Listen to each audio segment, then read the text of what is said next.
구독과 좋아요 정말 감사합니다. 최근 한국의 전투기 개발 능력이 전 세계의 주목을 받고 있는데요. KF-21 전투기가 160차 비행 시험 성공과 더불어 A사 레이더 테스트도 함께 진행되자 한국을 향한 시선이 완전 달라졌습니다.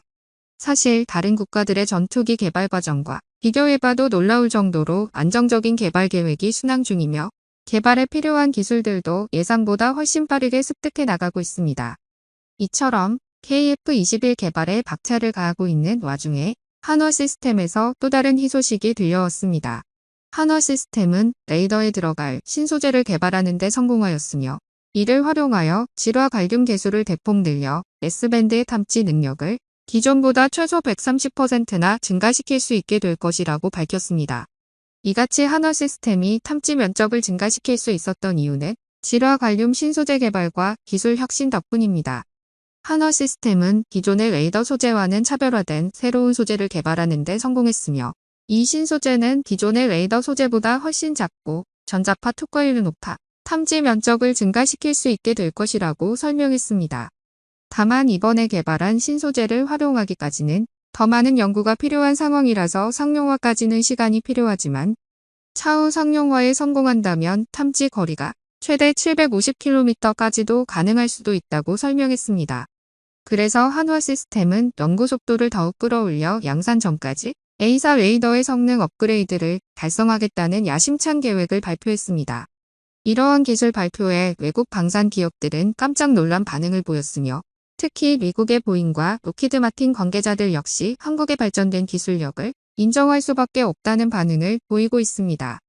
한국의 A사 레이더 개발은 수많은 우여곡절 끝에 만들어진 것으로 이는 더욱 값진 결과로 여겨집니다. 사실 이러한 성과가 이루어질 것이라 예상한 사람은 거의 없었습니다. 과거 한국은 로키드 마틴의 F-35를 선정하는 대가로 전투기 개발의 4대 핵심 기술을 이전받아 KF-21 전투기의 항공 전자장비를 개발하여 탑재한다는 계획을 세웠습니다. 그러나 미국이 핵심 기술을 이전해주지 않았기 때문에 한국은 이를 독자 개발해야만 했습니다.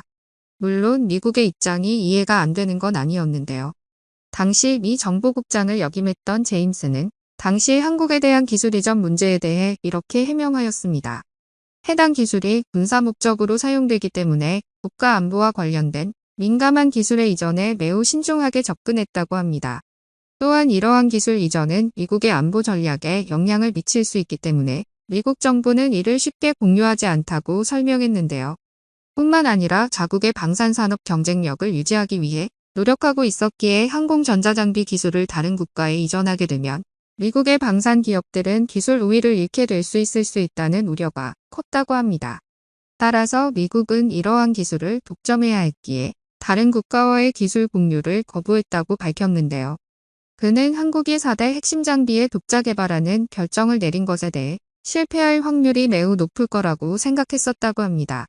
하지만 이러한 어려움을 이겨내고 얻은 4대 항전장비 기술력은 현재 한국의 국방력을 높이는 데 큰 도움이 되고 있습니다.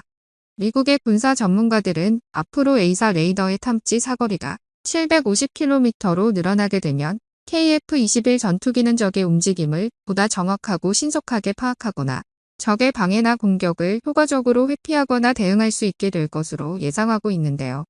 이렇게 되면 적의 방해나 공격을 효과적으로 회피하거나 대응할 수 있게 될 뿐만 아니라 K링크를 통해 탐지한 정보를 다른 플랫폼과 공유하고 다른 플랫폼의 정보를 활용하여 전술적인 우위를 점할 수 있게 됩니다.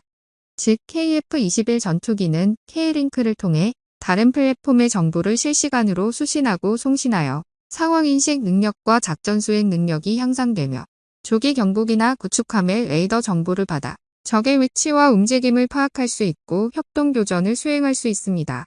또한 K링크를 통해 다른 플랫폼의 무장을 활용할 수 있어 무장 활용성과 다양성이 증가되고 구축함이나 지상부대의 미사일을 원격으로 발사하도록 요청하거나 유도할 수 있습니다. 이와 함께 다른 플랫폼의 자기보호 체계나 전자전 체계를 이용하여 생존성과 방해 능력이 강화되고 조기 경보기의 방해 장비를 통해 적의 레이더나 미사일을 방해하거나 속일 수 있는데요. 이러한 기능 덕분에 KF-21 전투기는 다양한 작전 환경에서 높은 전투력을 발휘할 수 있으며 공중포화 공격, 대기 공중급유, 전자전, 정보전 등 다양한 전술작전을 수행할 수 있습니다. 이를 통해 적의 전력을 무력화하고 국가의 안보를 보호할 수 있습니다. 또한 이러한 기술력을 바탕으로 KF-21은 높은 생존성과 전력 투입 능력을 확보할 수 있는데요. 이렇게 KF-21 전투기가 K링크를 사용하게 되면 한국의 네트워크 기반 전 능력을 강화하고 미국의 링크 16과의 호환성을 유지하면서도 한국의 주권과 안보를 보호할 수 있는 중요한 체계가 됩니다. 이처럼 KF-21 전투기는 한국 공군의 주력 전투기가 되기 위한 기능과 성능을 계속 개선하고 있습니다.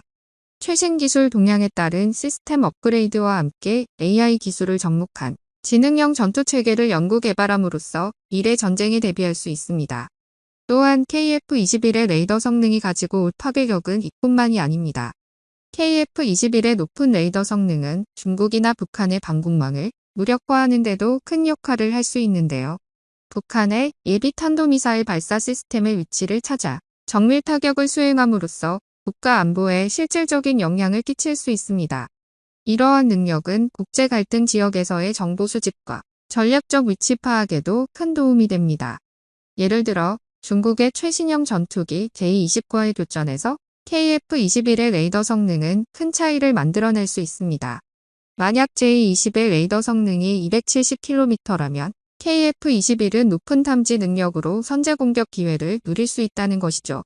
이런 이유로 KF-21 전투기가 성능이 증가된 A사 레이더를 탑재 후 실전 배치되면 중국의 군사력에 대응할 수 있는 레벨로 도약할 것입니다.